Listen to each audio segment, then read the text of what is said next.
नमस्कार। अब तक अपना एमपी अब तक आप देख रहे हैं और आपके साथ मैं हूं पुनीत। चलिए खबरों की करेंगे शुरुआत और सबसे पहले करेंगे बड़ी खबर की बात। मुख्यमंत्री शिवराज सिंह चौहान ने दी है सौगात। सीधी की बात कर रहे हैं।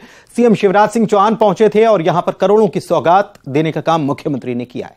मेडिकल कॉलेज का भूमि पूजन उनके द्वारा किया गया, रोड शो किया गया और सभा को संबोधित किया गया। सीएम ने मेडिकल कॉलेज के भूमि पूजन को लेकर कहा कि यह सीधी के सौभाग्य का उदय है।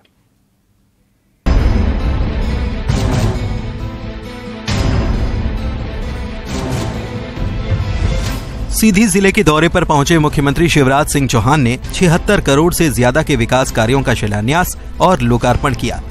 सीएम सबसे पहले नौडिया पहुंचे और यहां मेडिकल कॉलेज की सौगात दी। उन्होंने 100 MBBS सीट वाले मेडिकल कॉलेज का भूमि पूजन किया।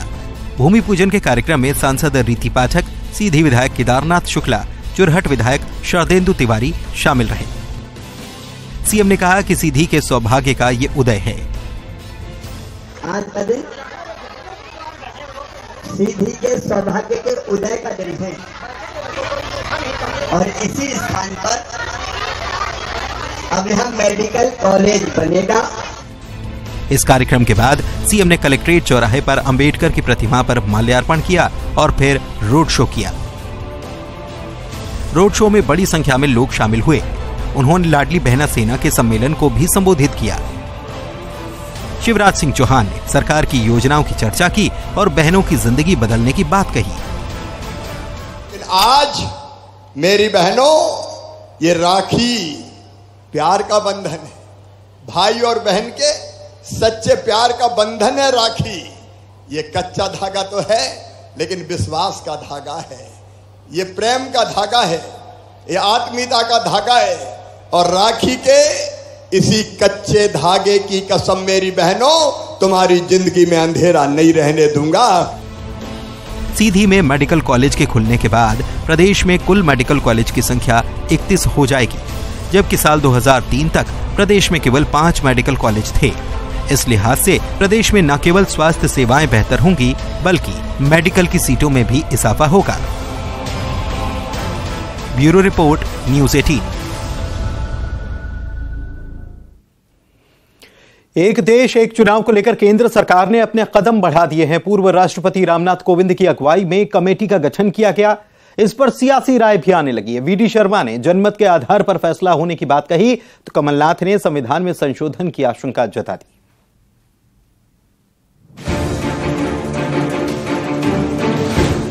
वन नेशन वन इलेक्शन को लेकर केंद्र सरकार ने बड़ा फैसला लिया है। सरकार ने पूर्व राष्ट्रपति की अध्यक्षता में कमेटी का गठन कर दिया है। ये कमेटी अपनी रिपोर्ट सरकार को देगी। इसे लेकर बीजेपी के राष्ट्रीय अध्यक्ष जेपी नड्डा ने रामनाथ कोविंद से मुलाकात की। वन नेशन वन इलेक्शन की चर्चा के बीच सियासी राय भी आने लगी है। बीजेपी के प्रदेश अध्यक्ष वीडी शर्मा ने one nation one election one ration का समर्थन किया। साथ ही ये भी कहा कि जनमत के आधार पर फैसला होगा। वन नेशन वन इलेक्शन पर भी चर्चाएं समाज के अंदर होती रही हैं और चर्चाएं चल रही हैं, लेकिन आगे क्या होगा नहीं होगा ये तो मुझे लगता है कि समाज का जो अभिमत होगा उसके आधार पर माननीय प्रधानमंत्री जी की जो सोच बनेगी उसके आधार पर चीजें तय होंगी। लेकिन आज इस पर कुछ कहा जाए ऐसा मैं अभी कुछ ठीक नहीं मानता। जन आशीर्वाद यात्रा बूथ बूथ से हो रही है। हर बूथ से जन आशीर्वाद यात्रा शुरू हो रही है। हर बूथ का कार्यकर्ता शुरुआत कर रहा है और भारतीय जनता पार्टी अपना काम करती है। उधर नीमच में कमलनाथ ने प्रेस कॉन्फ्रेंस की और संविधान में संशोधन कर वन नेशन वन इलेक्शन होने की बात कही। साथ ही ये भी जोड़ा कि इसके लिए राज्यों से भी मंजूरी लेनी पड़ेगी। इसके लिए संविधान में संशोधन की आवश्यकता है, राज्यों की स्वीकृति है। ये हमारे संविधान में इसका संशोधन करना है। ये केवल लोकसभा राज्यसभा की बात नहीं है। इसके लिए मैं खत्म कर दूं। ये केवल संविधान में संशोधन राज्यसभा और लोकसभा में हो जाए उससे संभव नहीं। राज्यों को भी स्वीकृति देनी पड़ेगी। वन नेशन वन इलेक्शन के पक्ष में बड़ा तर्क ये दिया जाता है कि इससे जनता के समय के साथ साथ रकम की भी बचत हो पाएगी। खास बात यह भी कि कुछ इफ और कुछ बट के बीच देश के सभी राजनीतिक दल भी इसका समर्थन करते हैं। ऐसे में केंद्र के उठाए गए कदम पर आने वाले समय पर सियासी दलों का क्या रुख रहता है, ये देखना होगा। Bureau report, news 18।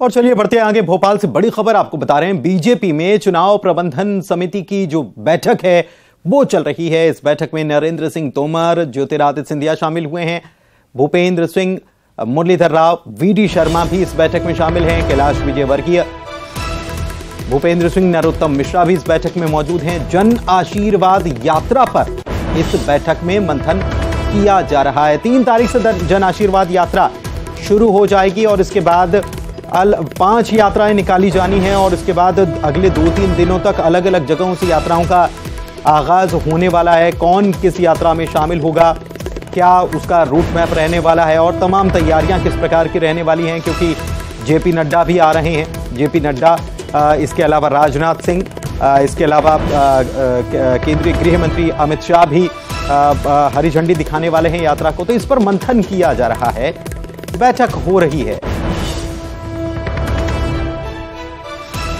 चुनाव प्रबंधन समिति की बैठक जो है वो लगातार चल रही है और आइए इसी मुद्दे पर चर्चा करते हैं। हमारे सहयोगी शैलेंद्र हमारे साथ लाइव जुड़ चुके हैं, सीधे उन्हीं से बात करते हैं इस बैठक के बारे में कि क्या बैठक में तय किया जा रहा है। बैठक जो है, क्या प्रत्याशियों की लिस्ट को लेकर भी कुछ बात हो सकती है या फिर ये जन आशीर्वाद यात्रा जो है उसी को लेकर इस बैठक में चर्चा की जा रही है? शैलेंद्र,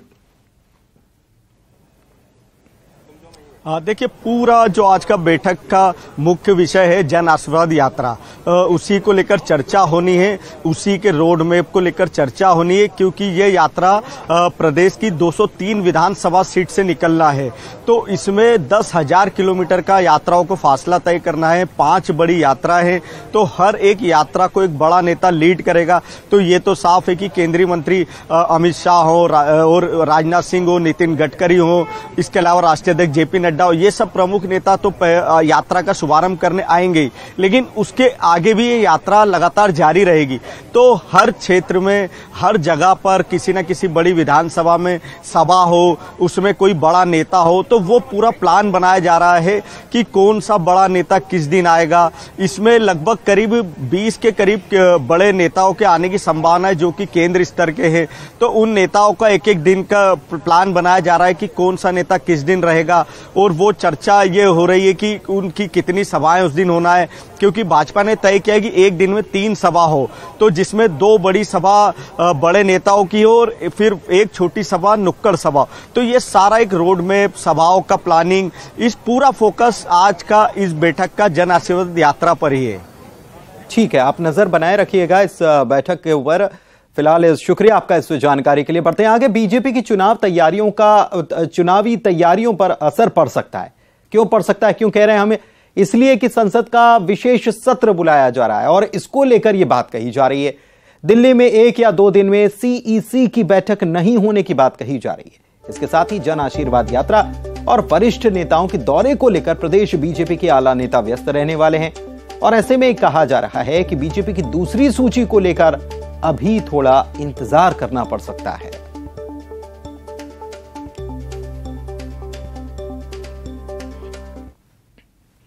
इधर भोपाल से बड़ी खबर एक और कि मध्य प्रदेश कांग्रेस चुनाव प्रभारी भोपाल पहुंच चुके हैं। चुनाव प्रभारी रणदीप सिंह सुरजेवाला जो हैं वो भोपाल पहुंच चुके हैं। स्क्रीनिंग कमेटी के अध्यक्ष जितेंद्र सिंह भी उनके साथ पहुंचे हैं और एयरपोर्ट पर नेताओं ने स्वागत किया है, कांग्रेसियों ने स्वागत किया है अपने नेताओं का।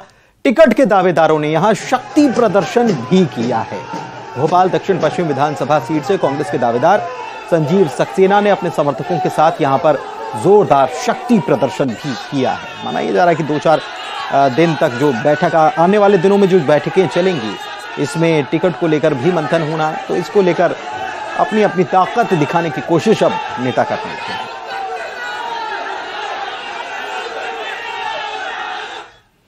और ग्वालियर से खबर, यहां पर केंद्रीय मंत्री ज्योतिरादित्य सिंधिया ने कांग्रेस और राहुल गांधी को निशाने पर लिया और कहा कि विपक्ष की सोच देश को बनाने की नहीं, विचारधारा बनाने की है। देश की कई समस्याएं कांग्रेस के शासनकाल में हुई, आज देश की जनता इसका जवाब चाहती है। भारत माता की जमीन, हिंदी चीनी भाई भाई के नारे के आधार पर कौन सी सरकार ने गंवा दी थी?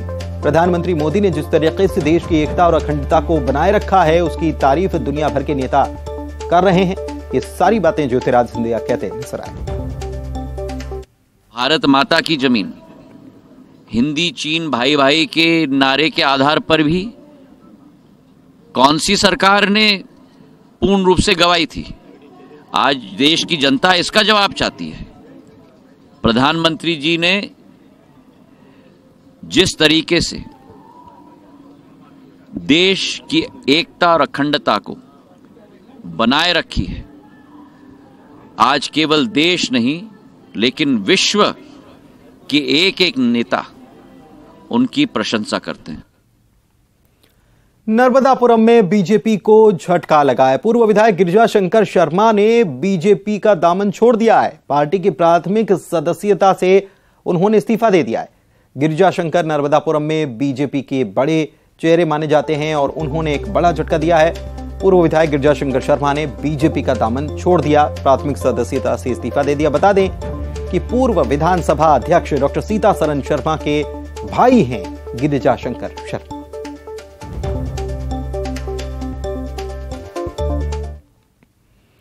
बागेश्वर धाम के पीठाधीश्वर पंडित धीरेन्द्र कृष्ण शास्त्री ने मैहर में मां शारदा के दर्शन किए, पूजन अर्चन किया। इस दौरान एक बार फिर उन्होंने हिंदू राष्ट्र पर बड़ा बयान दे डाला।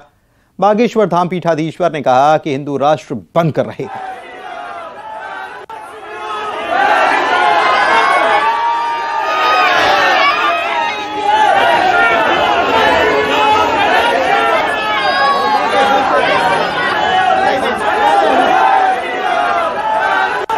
सौभाग्य और समूचे राष्ट्रवासियों का सौभाग्य और भारत में रहने वाले प्रत्येक हिंदुओं का सौभाग्य है कि अब इस देश का सबसे बड़ा संघ हिंदू राष्ट्र के दिव्य संकल्प के साथ बागेश्वर हनुमान जी की कृपा से आगे बढ़ रहा। अब तो हिंदू राष्ट्र संघ के कहने पर मतलब हिंदू राष्ट्र बनने ही वाला है, बनकर रहेगा। इंदौर से बड़ी खबर आपको बता रहे हैं। जिंदगी से खिलवाड़ करता हुआ एक युवक नजर आया है। कार की छत पर लेटे युवक का वीडियो वायरल हो रहा है। युवक का वीडियो सोशल मीडिया पर जमकर वायरल हो रहा है। रील बनाने की सनक ही इसे कहा जाएगा। रील बनाने के लिए कार की छत पर यह युवक लेट गया। आप समझिए कि अगर ऐसे में कोई हादसा हो जाता है तो इसका जिम्मेदार कौन होगा? अपने ही जीवन, अपनी ही जिंदगी के साथ यह खिलवाड़ करता हुआ नजर आ रहा है। रील बनाने की सनक में अपनी जान को जोखिम में डाल दिया। अब मामला पुलिस तक भी पहुंचा है। पुलिस पूरे मामले की जांच में जुटी हुई है। ये देखिए तस्वीर, एक्सक्लूसिव तस्वीर आपको दिखा रहे हैं कि रील बनाने की सनक कितनी हावी है लोगों पर कि अपनी जान को भी वो दांव पर लगा दे रहे हैं। कार के ऊपर लेट करके ये वीडियो बनाया गया। आप देखिए, जाहिर तौर पर पुलिस जांच में ये तो पता चल ही जाएगा कि यह कार किसकी है। नंबर बिल्कुल साफ नजर आ रहा है। और फिर जरूरी है ऐसे लोगों को सबक सिखाना, ऐसे लोगों पर कार्रवाई करना, ताकि दूसरे लोग जो रील बनाने का काम करते हैं, रील बनाए ठीक है, लेकिन कम से कम बुद्धि का इस्तेमाल तो करें। ऐसी सनक तो न दिखाएं, क्योंकि ऐसी सनक कितनी भारी पड़ सकती है और इसको देखकर दूसरे क्या क्या कर सकते हैं। केवल लाइक्स के लिए, व्यूज के लिए ऐसी ऐसी करतूतें लोग कर जाते हैं जिसके बारे में जिसकी निंदा की जाए कम। मिथिलेश गुप्ता हमारे संवाददाता इंदौर से जुड़े हुए हैं, उनसे बात करते हैं। मिथिलेश, बहुत हैरानी होती है, लेकिन ऐसे कई सारे वीडियो सोशल मीडिया पर भरे पड़े हैं, उसके बावजूद पुलिस कार्रवाई भी करती है, लेकिन फिर भी ऐसे लोग, ऐसे सनकी लोगों की भी कमी नहीं जो अपनी ही जान को दांव पर लगाने से बाज नहीं आ रहे। बिल्कुल सही कहा आपने। और ऐसी ही एक तस्वीर अब इंदौर से सामने आई है और इसे कहा जा सकता है कि ये रील बनाने की सनक है, जिसमें एक युवक जान जोखिम में डालकर कार के ऊपर लेटा हुआ है और पीछे से वीडियो भी बनाया जा रहा है। यानी सोशल मीडिया पर इस वीडियो को अपलोड करने के लिए जान जोखिम में डालकर एक रील बनाई जा रही है। हालांकि अब कार का जो नंबर है वो सामने आ चुका है। बकायदा कार का जो वीडियो है जिसपे युवक कार की छत पर लेटा हुआ है, अब उस वीडियो के आधार पर, उस गाड़ी नंबर के आधार पर पुलिस मामले की जांच में जुट चुकी है। पुलिस से कहना है कि जो यातायात जो आरटीओ नियम है, उस नियम के तहत यातायात उल्लंघन के जो नियम है, उस नियमों के तहत इस पर कार्रवाई की जाएगी। दूसरी तरफ इस एंगल पे भी जांच की जाएगी कि जिस तरीके से अभी तक सोशल मीडिया में जानकारी सामने आई है कि ये रील बनाने की सनक है और रील बनाने की सनक में जान जोखिम डाल के वीडियो बनाया गया, लेकिन दूसरे पहलू पर भी पुलिस से कहना है कि जांच कही जाएगी कि जो जबरदस्ती की वजह कुछ और दूसरी वजह से तो ये वीडियो नहीं बनाया गया। तो तमाम जो दूसरे भी एंगल है जिसको लेकर सवाल खड़े हो रहे हैं उस पर भी जांच की जाएगी। फिलहाल अभी तक ये वीडियो जो है सोशल मीडिया पे तेजी से वायरल हो रहा है और सोशल मीडिया पे जब वीडियो वायरल हो रहा है कहीं ना कहीं से इसकी अब निंदा भी हो रही है। सोशल मीडिया पे इस पोस्ट को देखने के बाद, इस वीडियो को देखने के बाद निंदा भी हो रही है। और अगर रील बनाने के चक्कर में कोई ऐसा कुछ करता है तो अकाउंट भी ब्लॉक करवा देना चाहिए ताकि उनको सनद रहे, याद रहे कि ऐसा करेंगे तो कितना गंभीर परिणाम हो सकता है। शुक्रिया मिथिलेश।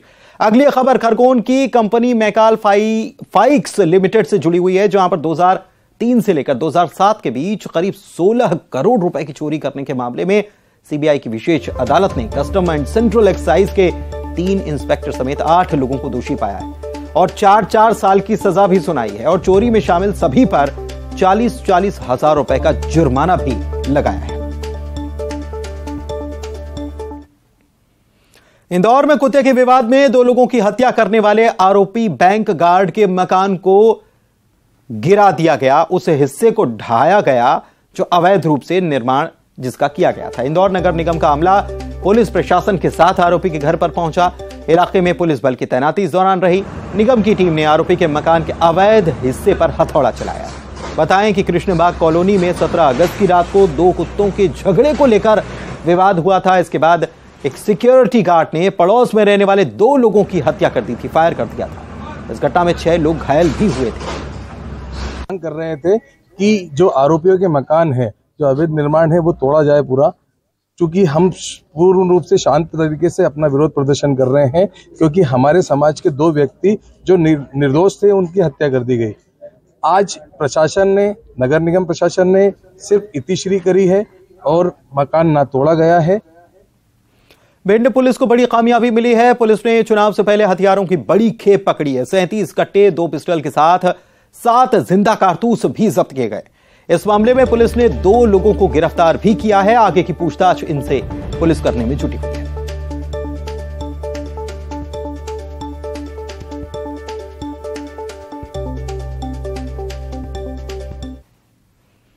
जबलपुर की बात कर लेते हैं। पिता की डांट से नाराज बेटे ने खुदकुशी कर ली।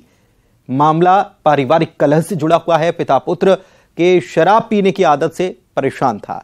बीती रात पिता पुत्र में फिर से कहासुनी हो गई। गुस्से में आकर बेटे ने कुएं में कूदकर खुदकुशी कर ली। मौके पर पहुंची पुलिस ने शव को पोस्टमार्टम के लिए भिजवाया और आगे की जांच शुरू कर दी गई है।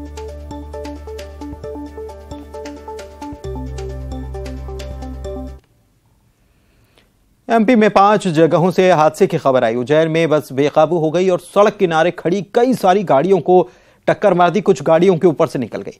इस घटना में एक महिला की जान बाल बाल बच गई। वहीं बड़वानी में नेशनल हाईवे 3 पर बिजासन घाट पर ट्रक ने बस को पीछे से टक्कर मार दी।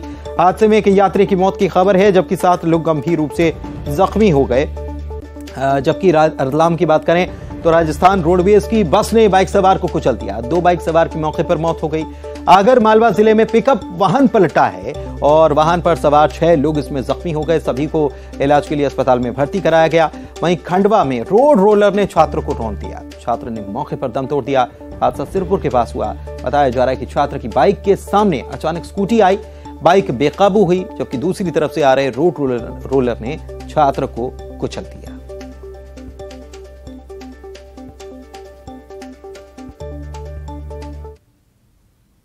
खरगोन में भगवान श्री सिद्धनाथ महादेव के शिव डोला के चल समारोह के दौरान एक बार फिर से सांप्रदायिक सौहार्द की मिसाल देखी। चल समारोह के दौरान हैदर मस्तान चौक में मुस्लिम समुदाय के लोगों ने फूल बरसाकर शिव डोले और लोगों का स्वागत किया। इस दौरान पूरा शहर शिवमय नजर आया। मुस्लिम समाज के कई लोगों की अगुवाई में मुस्लिम समाज के लोगों ने फूल बरसाकर स्वागत तो किया ही, स्टॉल लगाकर यहां हलवा भी खिलवाया गया।